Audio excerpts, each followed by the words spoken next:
Coming up in this week's episode of Punt It Long, Jose Mourinho has left the building, a little catch up with two championship clubs, a new feature on Punt It Long, amusing news, Sky Sports are back once again, they're featured on this week's You Bellend, and the usual chat about Dunfermline Athletic Football Club.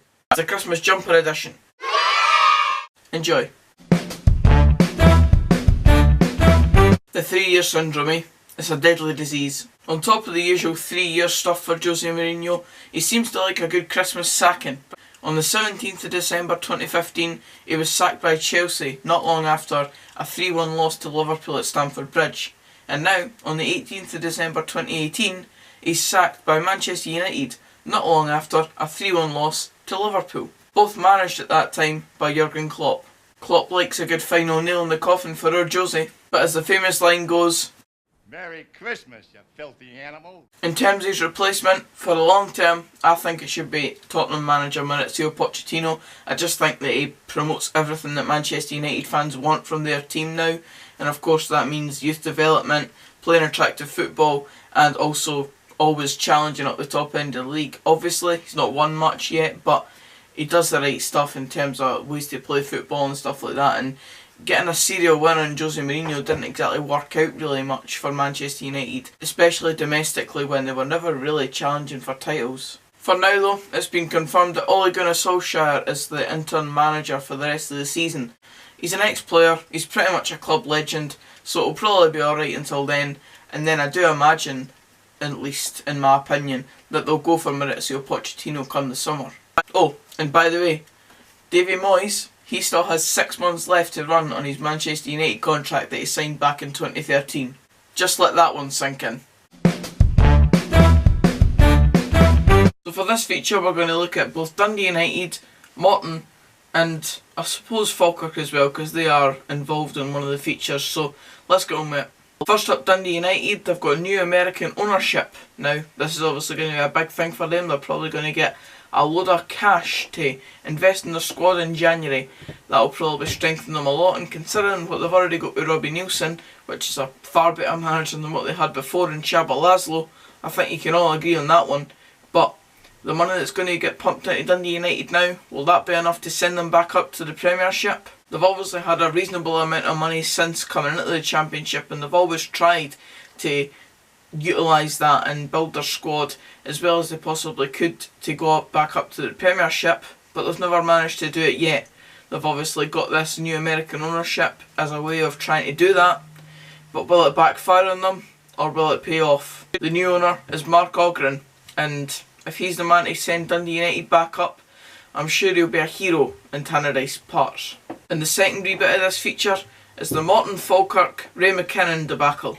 I think we all know about this guy.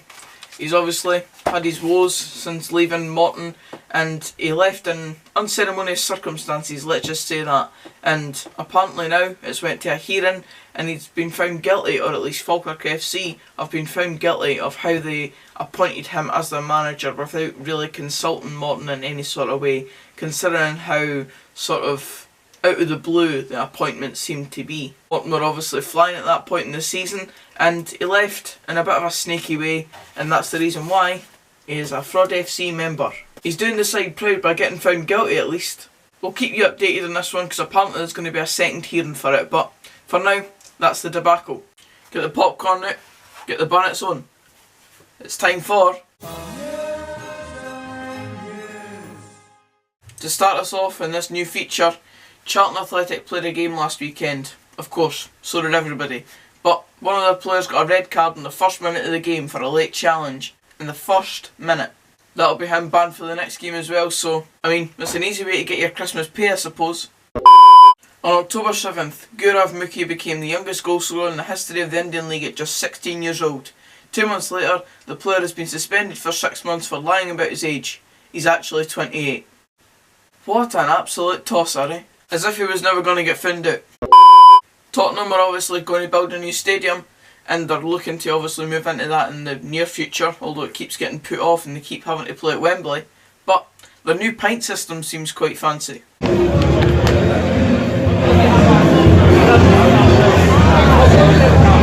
Whilst it's apparently been around for years now, that technology, it's new stuff to my eyes, and it looks like some solid witchcraft going on, so Good on Tottenham. Although, I'm not much of a drinker, so I'll probably never ever use that function in any footballing club. So this week, Lionel Messi became the first player ever to have won 5 golden shoes. Quick reminder that he finished 5th in the Ballon d'Or rankings this year. So lost cause, lads. In 2018, Lionel Messi's hit 50 goals once again. But in 2012, he hit 91. 91! Good guy Peter Crouch is one of the first ones to reply on how much of a joke that is. And you can also buy Peter Crouch's biography at any of your local bookstores. Jumping over to the big bad world of Facebook now, and Niall Kane had this to say on a Scottish football forum. Celtic getting a doing by the Sunshine on Leith men. Take a bow, Horgan, there's your dinner, St Brenda. That sparked a bit of creativity for me, so I've got some noted down here. Let's start calling Motherwell the Twist and Shout lads, Celtic the You Never Walk Alone Brigade, and Rangers the God Save the Queen Army. It all fits in so well, doesn't it? And that's it. Bunnets off, popcorn away, and that was... It's that time of the week once again where we do the part of the episode called... You Bellend. They're back once again. It's Sky Sports. They never seem to be off You Bellend. The game between Derby and Nottingham Forest took place the other night, and obviously fans are there, they're chanting their songs, and they chose to chant against Sky Sports TV. And well, they then blanked it out with just generic crowd noise. It was a pleasure to watch.